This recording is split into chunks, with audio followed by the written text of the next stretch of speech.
Bienvenidos de nuevo a su programa Una Conexión con Dios. En esta ocasión vamos a estar haciendo una predicación dedicada a los periodistas y a los dueños de medios de comunicación. Ustedes ya han visto la serie que hemos estado haciendo. Hicimos un mensaje para el presidente de la República, un mensaje para los diputados, un mensaje para los líderes espirituales, un mensaje para el pueblo en general. Hoy vamos a hacer un mensaje, como les acabo de mencionar anteriormente, para los periodistas y dueños de comunicación o los medios. Y vamos a empezar con lo que ustedes ya conocen y ya reconocen. ¿Qué es esto? Que ustedes son una gran influencia sobre el pueblo. De acuerdo a lo que ustedes hacen, pueden construir o hacer a un movimiento, a una persona, a una organización, y todo depende de cuál es el orden o la importancia de esa información que ustedes compartan, desde el punto de vista, la actitud, la manera como lo hagan. Y en estos últimos ya prácticamente mes y medio, 2 meses, he estado teniendo la oportunidad de conocer más de algunos de ustedes, y de antemano les pido perdón porque no me voy a saber los nombres específicos de algunos de ustedes que en su momento, quizás el miércoles, ya me los haya memorizado, porque esto va a ser una serie de mensajes para ustedes. ¿Por qué para ustedes? Bueno, porque lo que sucede es lo siguiente: ustedes conocen realmente el corazón y la mente de las personas quienes quieren gobernarnos. Ustedes saben que el 95%, siendo positivo y siendo quizás un poquito más optimista o un poco más realista, quizás solo el 98% de esas personas realmente no les interesa el pueblo, no les interesa el país, sino que les interesa ellos mismos. ¿Qué es lo que hay para ellos y cuál es la agenda que ellos tienen? Ahora, cada uno de ustedes tiene también su preferencia, y como seres humanos es lógico que ustedes tengan una preferencia hacia a un determinado líder o a un determinado partido político, porque ustedes no están dentro de la brújula donde deberían de ser apolíticos. Pero lo que sí sucede es que ustedes, con la manera como comparten la información, dirigen al pueblo hacia uno u otro lado. Ahora, yo apelo a su conciencia, yo apelo a su alma, yo apelo a su espíritu, y esto es lo que yo también realmente creo. Creo que cada uno de ustedes quiere un país mejor. Realmente creo que cada uno de ustedes, muy dentro de ustedes, aun cuando ustedes tengan una preferencia de un personaje o de un partido político, ustedes quieren lo mejor para el país. Tanto es el caso que muchos de ustedes han decidido también incorporarse a ese grupo selecto de personas llamados diputados. Y después estaremos hablando sobre eso. Pero hoy en día, vamos a continuar con esto. En el capítulo 25 de Mateo, Jesucristo empieza a hablarle a sus discípulos y empieza a dar una palabra para estos discípulos y para las personas que lo seguían. Pero al principio del capítulo 25 empieza con las doncellas, las 10 doncellas. Ustedes ya han escuchado esa parábola donde las doncellas, habían 5 que estaban preparadas, 5 que no estaban preparadas. Luego se va con los talentos. aquel hombre quien dio talentos, 5 talentos, 3 talentos, 1 talento. Ustedes han escuchado esta historia. Y termina ese capítulo con la historia donde Jesucristo les empieza a decir que aquellos quienes se preocupen por los necesitados, por los hambrientos, llegará aquel día donde lleguemos a cuentas con nuestro Señor, y entonces les dirá a aquellos quienes miraron por los necesitados, quienes hicieron justicia, quienes miraron qué era lo que las personas comunes y corrientes necesitaban y ayudaron sin fijarse o sin tener en mente qué es lo que van a recibir a cambio. Y en el versículo 44 al 46, Jesucristo nos dice esto. Entonces ellos le preguntaron: Señor, cuando te vimos con hambre o con sed, o como forastero, o falto de ropa, o enfermo, o en la cárcel, y no te ayudamos? Ellos están preguntándole: ¿cuándo fue que te vimos? En el 45 le dice: el rey les contestará: les aseguro que todo lo que no hicieron por una de estas personas más humildes, tampoco por mí lo hicieron. Esos irán al castigo eterno y los justos a la vida eterna. Esto es lo que les está diciendo Jesucristo a aquellos quienes le están diciendo: llegó el momento de la verdad, están frente y están diciendo: ¿cuándo fue esto que no te miramos? Entonces Jesucristo les dice: cuando ustedes no ayudaron a estos, entonces no me estabas ayudando a mí. Ahora, miren lo que dice en Jeremías 22:3. Dice: así ha dicho Jehová, haced juicio y justicia, y librad al oprimido de mano del opresor, y no engañéis ni robéis al extranjero, ni al huérfano, ni a la viuda, ni derraméis sangre inocente en este lugar. Ahora, ¿qué es lo que sucede? Dentro de lo que ustedes hacen, dentro de su trabajo, ustedes, dependiendo la actitud o la manera como ustedes hagan esto, entonces ustedes están diciéndole al pueblo: derramen sangre, vayan y hagan esto. Subliminalmente le están diciendo al pueblo: rebélense de esta manera. Y ya sé, se cubren detrás de que hay una persona quien los está oprimiendo. Pero pónganse a pensar también esto ustedes. Ustedes son personas que piensan y lo hacen de una manera de manipulación. Lo pueden decir y quizás estén enfrente de mí y se pongan a alegar como se ponen a alegar en el programa y se ponen a decirle a las otras personas: pero es que, y con toda esa energía. Pero en este momento yo le estoy apelando a su conocimiento, a su espíritu, a su alma. ¿Cuál es la razón o con qué aptitud usted da esa información? ¿Y qué es lo que pretende usted que el pueblo haga? Que se rebele. Tiene toda la razón, hasta cierto punto. Que no nos debemos de quedar callados. Toda la razón, no nos debemos de quedar callados. Pero cada uno de ustedes también, y en este caso yo diría, si el 90%, con el 90% de ustedes, que yo me sentara frente a frente si tuviera la oportunidad, y dicho sea de paso, aquí aparece el número de teléfono en la pantalla. Si ustedes quieren hablar conmigo, bienvenidos. Y si quieren hablar personalmente, mucho mejor.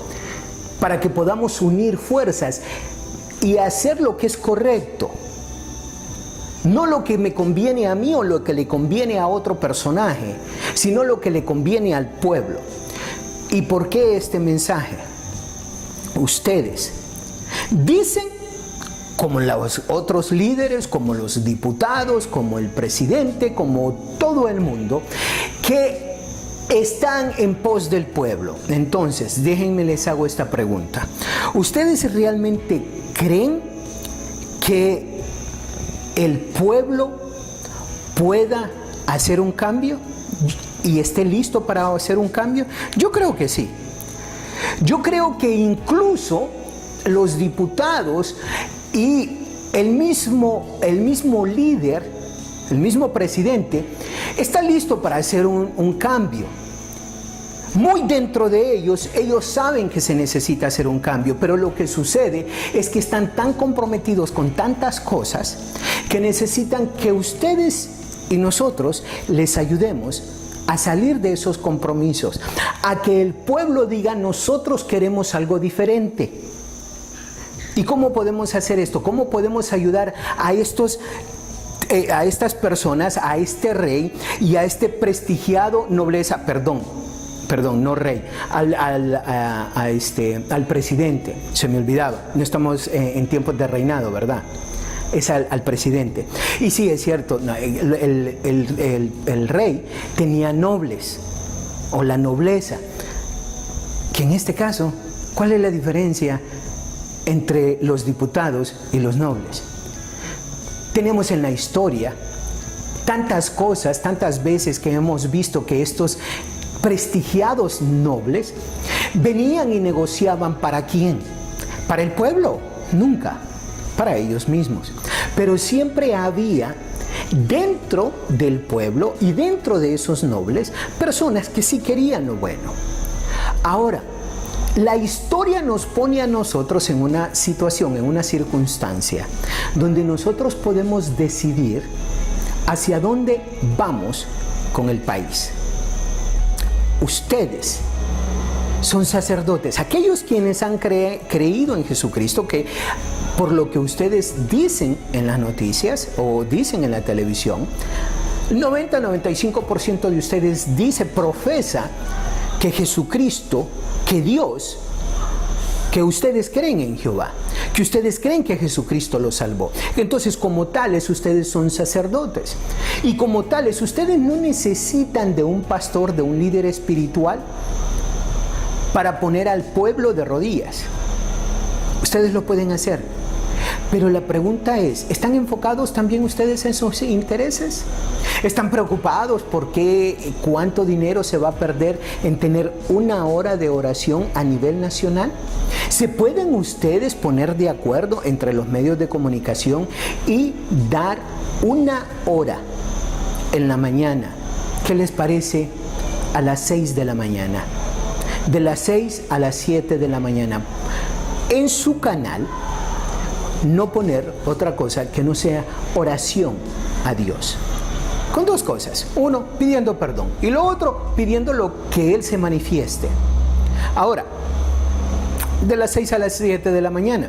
Ustedes dirán: Alexis, esa es la hora pico. Tienen razón. Empieza esa hora pico. Con mucho más razón. ¿Ustedes creen que ese Dios que abrió el mar, ese Dios quien mandó que cayera maná del cielo, ese Dios quien mantuvo al pueblo de Israel por 40 años en el desierto, ese Dios quien mandó a su Hijo unigénito para que muriera por mis pecados y sus pecados, ¿ustedes creen que ese Dios todavía existe hoy y que todavía tiene el poder que tenía en aquel entonces? ¿Es Él el centro de lo que ustedes creen? ¿O me van a decir: Alexis, el periodismo o el negocio no tiene nada que ver con Dios? ¿Sí? ¿Me van a decir eso? Que la televisión, que los medios de comunicación, que todo lo que ustedes hacen no tiene nada que ver con Dios. Porque si ustedes estuvieran enfrente de mí, yo les haría esta pregunta: ¿ustedes son cristianos 24 horas al día, o 18, o 16, o 14, o 13, o cuántas horas? La palabra de Dios nos dice que si somos cristianos 24 horas al día, 7 días a la semana, 365 días al año.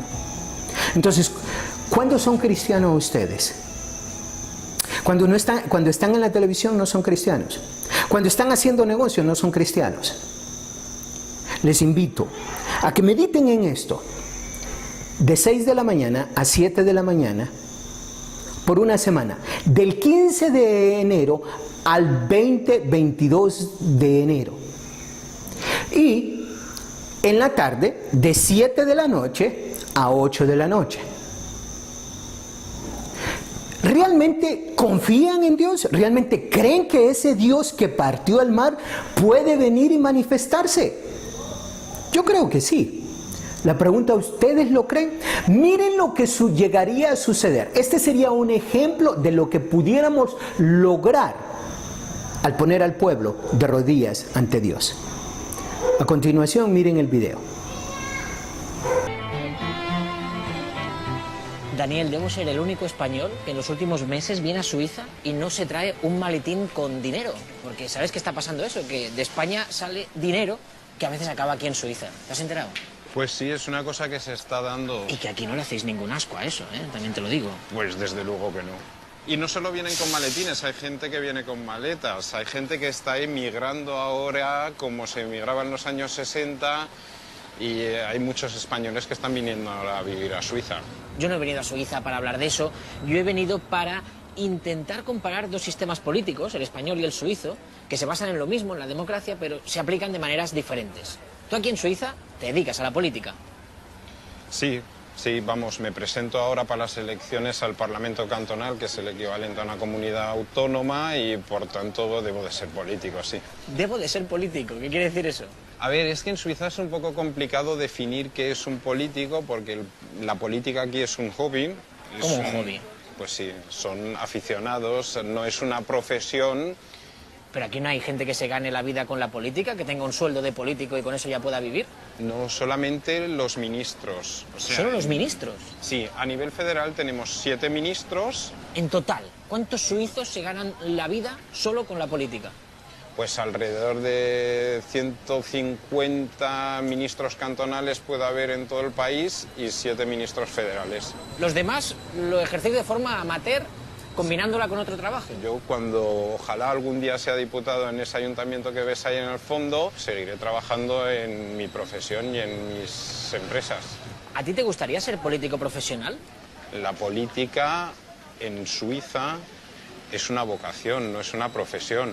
Y además no se puede planificar una carrera política, precisamente porque aquí tenemos listas abiertas en las que tú, por muy bien que te lleves con el jefe del partido, estás a merced de lo que vote el pueblo. El concepto listas abiertas, bien, ¿en qué consiste eso? Porque en España oímos hablar mucho, pero a la práctica tampoco sabemos cómo funciona. Te enseño, por ejemplo, la que me presento yo. Esto sería una lista abierta. Sí. ¿Este sería el cabeza de lista? No, para nada. Este es el que tiene la suerte de tener un apellido que empieza por A. Ah, estáis ordenados por orden alfabético. Claro. Yo en España tendría una lista como esta. Sí. La cogería, la metería en un sobre y los votaría a todos. No tendría la posibilidad de elegir a uno o a otro. Aquí sí que tenéis esa posibilidad. Por supuesto. O sea, si tú tienes a un tío en tu lista, socialista en este caso, y dices, no, pero es que yo sé que este tío es un corrupto o está imputado por un caso, a este tío no lo quiero votar por mucho que venga en esta lista. Lo tachas. Lo tachas. Lo tachas. Y puedes hacerlo. Claro, lo tachas y pones el nombre de otro, que puede ser de la misma lista o que puede ser de otra lista. Ah, incluso puedes votar de dos listas diferentes. Claro. Esto nosotros lo podemos hacer cuando votamos en el Senado. Que es curioso que se pueda hacer en el Senado, que es una cámara que todo el mundo dice que no sirve para nada, y en cambio en la cámara que sirve para algo, que es el Congreso, no lo podamos hacer. La política tiene que ser a la carta, porque en el fondo tú eres el ciudadano que le delegas durante un cierto tiempo el poder y el deber de gestionar el Estado a alguien. En España todavía vamos de menú. Sí. Hay eso y hay eso. Ese es el problema de España, que tiene que algún partido con el poder cambiar la legislación. No, si eso en España ya se ha prometido. Ya hay partidos que han prometido la reforma de la ley electoral, pero luego cuando están en el gobierno, oye, que si una cosa, que si otra, se me olvida y ya pasa la legislatura. Sí, bueno, eso aquí también puede pasar. Lo que pasa es que aquí los partidos no prometen mucho porque saben que están bajo control permanente de los ciudadanos. ¿Cómo se ejerce ese control? A ver, aquí 4 o 5 veces al año tenemos un fin de semana en el que se vota sobre referendos e iniciativas populares. ¿Qué dices? Nosotros votamos de media una vez al año y ya lo llamamos la fiesta de la democracia. Cada decisión que toma el Parlamento sobre una modificación o de la Constitución o de una ley, tú puedes hacer un referéndum en contra. ¿Cuántas firmas necesitas? A nivel cantonal, en Basilea son 1.500, a nivel federal son 50.000. Entonces tú dices, a mí esa ley no me mola. Recoges 50.000 firmas y luego el pueblo decide sobre eso. Yo creo que esto que me cuentas en España suena hasta revolucionario. ¿Qué pasa, que aquí en Suiza triunfó el 15M? No tiene nada que ver con el 15M, esto es ya histórico de toda la vida y hasta cierto punto me extraña que te parezca revolucionario. O sea, ¿a ti qué es lo que te parece revolucionario de que yo pueda elegir al que a mí me dé la gana? Yo creo que allí los políticos no se fían del pueblo y el pueblo no se fía de los políticos y me parece muy grave. ¿Tú crees que ahora mismo en Suiza hay la misma desafección hacia la política que la que puede haber en España? No, para nada. De hecho, las estadísticas demuestran que en Suiza la confianza en el gobierno y en el Parlamento es el doble más alta que en cualquier otro país de la Unión Europea. Por varias razones. Primero, porque mucha gente se siente político y por otro lado, vale más que el pueblo tenga que tragarse las consecuencias de un error que ha cometido el pueblo que no de algo que considera un error del gobierno. Si tú te lo guisas, tú te lo comes más a gusto. En España ahora mismo en la crisis la gente se está comiendo un guiso que no ha guisado y eso les jode. Aquí con tantos referéndums, ¿qué tenéis? ¿Montados los colegios electorales todo el año? No, para nada. El 96% votamos por correo. De hecho, el fin de semana que se vota, hasta las 12 puedes entregar aquí tu último voto. ¿Dónde está eso? Que se olvidaron. ¿Dónde lo ponen? Mira, te acompaño.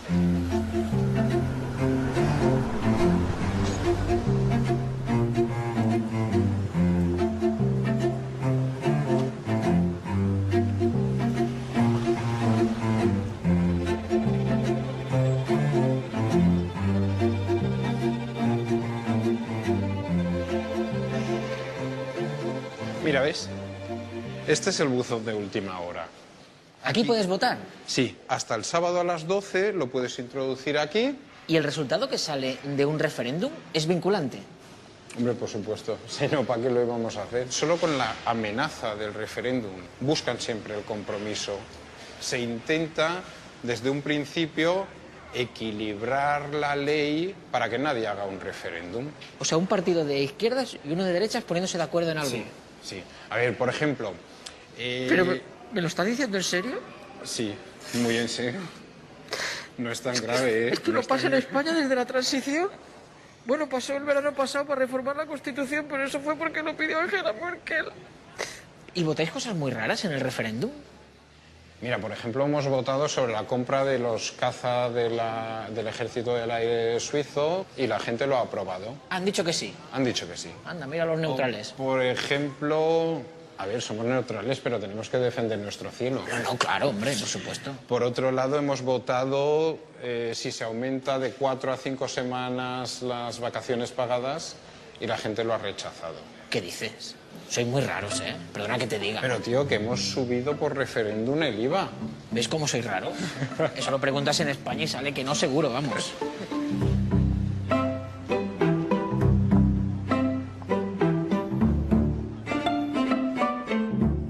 ¿Y los ciudadanos no se cansan de tanta votación? A ver, no hay obligación de participar. Es muy desigual la participación. Claro. A ver, ahora Depende de dentro- la pregunta. Claro. Esto, por ejemplo, es lo que recibe cada ciudadano en su casa, en un sobre oficial, y esta es para el 23 de septiembre. ¿Va a haber un referéndum la semana que viene? Sí, sí. Y luego tú pones aquí sí o no. Tú esto luego lo rompes por aquí Sí. y entonces yo, por ejemplo, puedo decir, mira, esto no me interesa para nada. Yo en No esta voto. no voto. En esta voto que sí y en esta que no. No es difícil. Es una cuestión de voluntad. ¿Tanta participación ciudadana puede provocar anomalías? Sí, hay cosas que yo no concibo. Por ejemplo, en el 59, que no se haya votado a favor del derecho de voto de las mujeres, sino que tardáramos hasta 1971 para introducir el derecho de voto de las mujeres. Ah, se llegó a consultar el hecho de que las mujeres pudiesen votar y salió que no. Claro, porque los que en el 59 votaban eran solo los hombres. Puede parecer un poco contradictorio, ¿eh? Porque una cosa que es muy democrática puede llevar a algo poco democrático. Hubo otra que pedía que se expulse a todos los extranjeros que cometan delitos graves. ¿Y qué dijo el pueblo suizo? Y el pueblo suizo dijo que había que echarlos. Por lo que veo, los referéndums pueden acabar perjudicando, por ejemplo, especialmente a las minorías. Sí. Como nos esté viendo el alcalde de Badalona, se va a convertir en devoto de los referéndums, porque le encantan que salgan estos resultados que tú dices, estos que a los inmigrantes no los tienen muy en cuenta. Hay otras cosas que no le van a encantar. Hay votaciones que las pierdes y lo asumes, y hay otras que dices, hubiera sido mejor no votarlo. El pueblo está equivocado. El pueblo nunca está equivocado, pero quizás al pueblo pues también se le puede influenciar hasta cierto punto. ¿Con qué te quedas? ¿Con un sistema con esas anomalías o con un sistema como el nuestro donde hay escasa participación directa? Hombre, yo por supuesto me quedaría con un sistema como el suizo con ciertas correcciones. Hay cosas sobre las que no se pueden votar y ahora mismo se está limitando y se dice lo que son derechos humanos no se pueden violar, aunque el pueblo lo quiera. ¿Crees que es exportable un sistema como el suizo a un país como España? Hombre, yo creo que se debería de exportar el concepto en sí, pero es complicado porque hay que exportar todos los componentes de este sistema. No se puede decir solo una parte nos mola y la introducimos en la Constitución. Solo los referéndums. Claro. Y tiene que cambiar la mentalidad, tiene que cambiar el concepto de ciudadano. El suizo considera que el Estado es él, el Estado es suyo. ¿Y el español? Y en España el problema es que tú delegas en un parlamento que te ha prometido algo y los próximos 4 años lo único que tienes es derecho a pataleo y a cagarte en la madre del presidente del gobierno en el bar y pegar un golpe sobre la mesa. Y eso no es suficiente.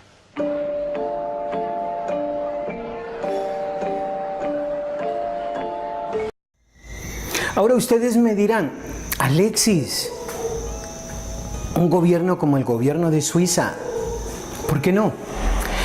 En la predicación del miércoles, jueves, viernes les explicaré más por qué de esto, porque en una hora, ¿no? En media hora, 20 minutos no les puedo explicar todo esto, pero les explicaré. Y si ustedes tienen a bien llamarme, llámenme. Aquí les aparece el número de teléfono en pantalla para que ustedes se puedan poner en contacto conmigo y puedan entender desde dónde estoy partiendo. Ahora, ¿qué sucede? Si nos vamos a Oseas capítulo 4 versículo 6, dice lo siguiente: mi pueblo fue destruido porque le faltó conocimiento. Por cuanto desechaste el conocimiento, yo te echaré del sacerdocio. Y porque olvidaste la ley de tu Dios, también yo me olvidaré de tus hijos. Ahora ustedes me dirán, Alexis, eso es en el Viejo Testamento, eso es para el Viejo Pacto, eso es para el pueblo de Israel. Bueno, perfecto, vámonos al Nuevo Testamento, vámonos a lo que Jesucristo dice. Y si se van al libro de Juan, capítulo 14, versículo 12 y 13, dice lo siguiente: de cierto os digo, el que en mí cree, las obras que yo hago, él hará también, y aún mayores hará, porque yo voy al Padre. Y todo lo que pidierais al Padre en mi nombre lo haré, para que el Padre sea glorificado en el Hijo. ¿Qué nos está diciendo Jesucristo?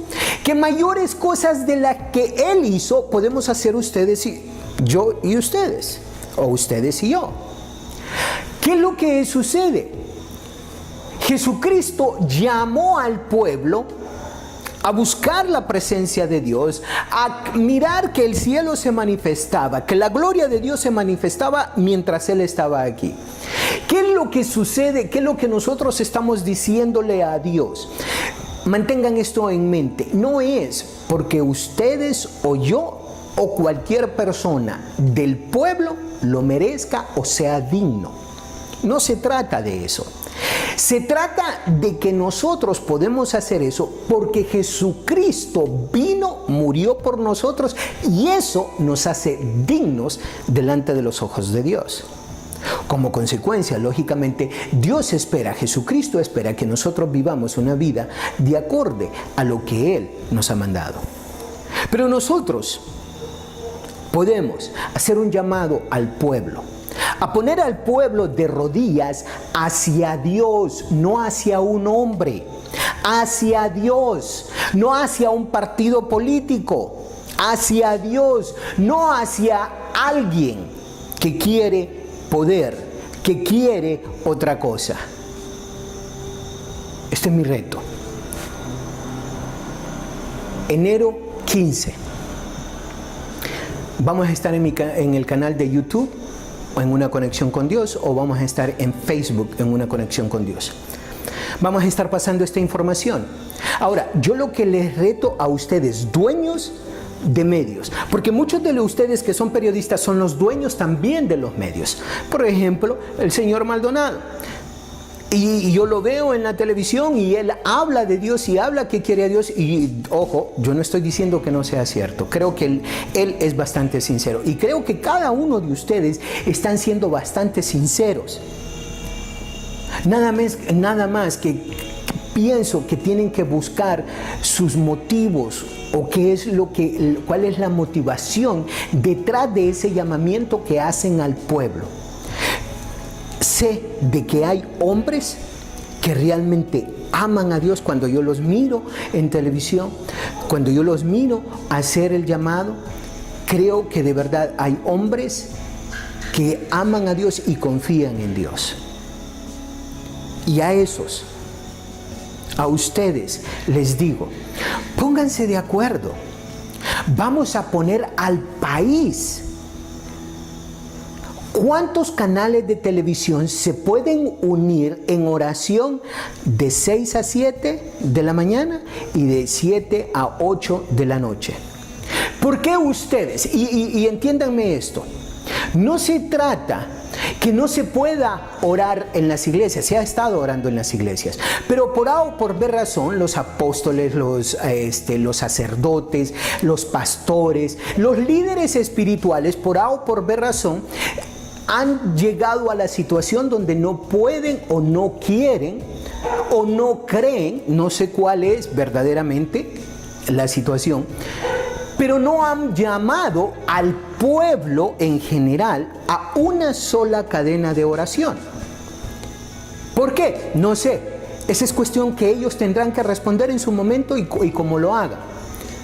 La pregunta es, ustedes los periodistas y los medios de comunicación tienen la capacidad de promover esta oración y decirle al pueblo, vamos a unirnos. Y aquellos quienes son dueños de los medios de comunicación pueden decir, por la próxima semana del 15 al 22 o del 15 al 20 vamos a estar en oración de 6 de la mañana a 7 de la mañana, de 7 de la noche a 8 de la noche, y todos aquellos que se quieran unir, vengan, únanse. Ahora, les recomiendo esto. Esta es la única una de las recomendaciones que les puedo hacer. 1. Si invitan a más personas, personas que vengan a orar a su canal, que sería ideal, yo les diría esto: asegúrense de que no violen el primer mandamiento y el segundo mandamiento. ¿Ok? ¿Qué es el primer mandamiento? Amarás a Dios, a Jehová tu Dios, sobre todas las cosas, y no te crearás ninguna imagen delante de Él. Entonces, cuando estén orando, no pongan a otro que no sea Jesucristo entre Dios y nosotros. Solo asegúrense de eso. De ahí en adelante, podríamos decir, estamos en una línea abierta, asegurándose de que el único intermediario entre Dios, Jehová, el Elohim, el gran yo soy, y nosotros es Jesucristo. No hay nadie más. De ahí en adelante, démosle para adelante. Démosle viaje. ¿Qué tal si ustedes empiezan a llamar a algunos de sus amigos de los medios de comunicación y les dicen, ¿sabes de qué? Voy a tomar el reto. ¿Cuántos medios de comunicación, no importa, radio, televisión, cuántos de ustedes tomarán el reto de poner al pueblo a los pies de Dios?